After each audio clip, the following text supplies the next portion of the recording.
लोग कहते हैं मोदी जी और योगी जी सब तय करते हैं। देखिए, अध्यक्ष जी कैसे स्ट्रैटेजी को मतलब बदलते हैं क्या? नहीं, देखिए हमारे यहाँ सामूहिकता में सोचा जाता है। प्रधानमंत्री जी कभी भी जिस विचार को रखते हैं उस विचार के बारे में वह अपने साथियों के साथ हमेशा चर्चा करते हैं। योगी जी जिन बातों को रखने तो मैं मोदी शाह कहना चाह रही थी। हाँ ठीक है, तो जो वो दोनों भी करते हैं, मान लीजिए मोदी जी भी कहते हैं या अमित शाह जी भी कहते हैं, तो मोदी जी के विचार को नीचे तक हम लोगों के द्वारा डिस्कशन हो करके, चर्चा हो करके वह चीज़ आगे छन करके आती है। इसके प्रोसेसेस हैं। प्रोसेसेस ये हैं, मान लीजिए कि कोई आइडिया ओरिजिनेट होता है मोदी जी के द्वारा, तो वो साथियों से चर्चा करते हैं। उसके बाद पार्लियामेंट्री बोर्ड के सभी लोगों से भी चर्चा होती है, चर्चा, और ये पार्लियामेंट्री बोर्ड के सभी सदस्य साथी हैं, उनके साथ चर्चा होती है, फिर नीचे तक थोड़ी जाती है, और उसमें से जो छन करके आता है उसको प्रधानमंत्री जी रखने का प्रयास करते हैं। तो it is under his leadership and he is the leader, so ही उनके विचार जो हैं वो तो हैं ही सबसे महत्वपूर्ण, लेकिन वो सबको साथ लेकर के चलते हैं। आपने मंत्री के तौर पर भी उनके साथ काम किया है और अब आप अध्यक्ष जी बन गए हैं, वो कुछ बदला है क्या? कुछ देखने का स्टाइल या बोलने का स्टाइल? देखिए, मोदी जी के साथ मैं जब 29 वर्ष का था और युवा मोर्चा का राष्ट्रीय अध्यक्ष था, तब वो मेरे प्रभारी थे और ऑल इंडिया जनरल सेक्रेटरी थे। तो उस समय से लेकर के उनके साथ मुझे काम करने का मौका मिला।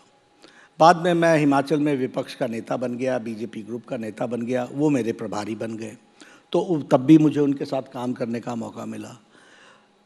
बहुत कुछ सीखने का मौका मिला, बहुत कुछ, हर दिन मैं सीखता हूँ। और एक छोटे होने के नाते उनका जो प्यार, उनका जो हर एक समय गाइडेंस है, और गाइडेंस सिर्फ राजनीतिक नहीं होता, उनका गाइडेंस व्यक्तिगत रूप में भी होता है। कोई एग्जाम्पल? क्या हमारे जीवन में हम कैसे बिहेव कर रहे हैं, हमारे दैनंदिन जीवन में, उसमें भी उनका हमेशा सुझाव रहता है, और किस तरीके से हम समाज के लिए उपयोगी हो सकते हैं, how we can utilize every minute for the nation, इसकी प्रेरणा वो हमेशा हम सबको देते रहते हैं। और कोई नौजवान अगर रास्ते से थोड़ा सा दायां बायां जाता है, बहुत कष्ट होता है उनको, वो बड़े स्पष्ट शब्दों में बोलते हैं कि मुझे बड़ा दुख है, बड़ा नौजवान, इससे बहुत आशा है, इसको आगे बढ़ना है, इसको, इतनी चिंता करते रहते हैं।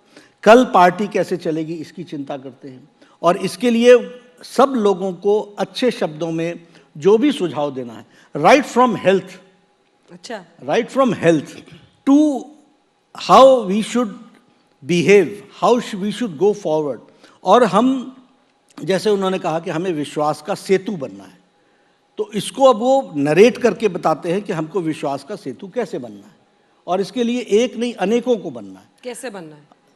अपनी क्रेडिबिलिटी बनाओ, अपने आप की, अपने जो आप कहते हो उसके प्रति आप खड़े रहो, कमिटमेंट के साथ खड़े रहो, बोलने के पहले 10 बार सोचो, बोलो तो फिर उसको पूरा करो। ये सारी चीज़ें छोटी छोटी बातें हैं, लेकिन वो इनफॉर्मल एजुकेशन में बहुत कुछ हमको बताते हैं। और मैं तो कह सकता हूँ कि उस समय से, और एक 29 साल का लड़का क्या होता है, नटखट बालक होता है, वो एक रिवोल्यूशनरी भी होता है, तो वहाँ से पॉलिटिक्स में होता है सर नटखट बालक और 50 वाला युवा। देखिए, अब ये तो ऐसा है कि हर एक की सुविधा के अनुसार हो जाता है, जैसे जैसे होता है, तो अब मैं उसके बारे में तो नहीं कहूँगा, लेकिन मैं अपने आप को तो नटखट बालक ही कहूँगा। उस समय से लेकर के गढ़ना, और सिर्फ मेरे को ही नहीं किया उन्होंने, ऐसे बहुत से लोग हैं जो पार्टी के लिए आगे बढ़ने के लिए हमेशा प्रयासरत रहे। उनके साथ उनका व्यक्तिगत संबंध, व्यक्तिगत बातचीत, उनके परिवार से लेकर के उनके सारे लोगों के, उनके दैनंदिन जीवन में घटने वाली घटनाएं, यहाँ से लेकर के पर्सनल सजेशन से लेकर के सब चीज़ों में उनका बहुत बड़ा योगदान।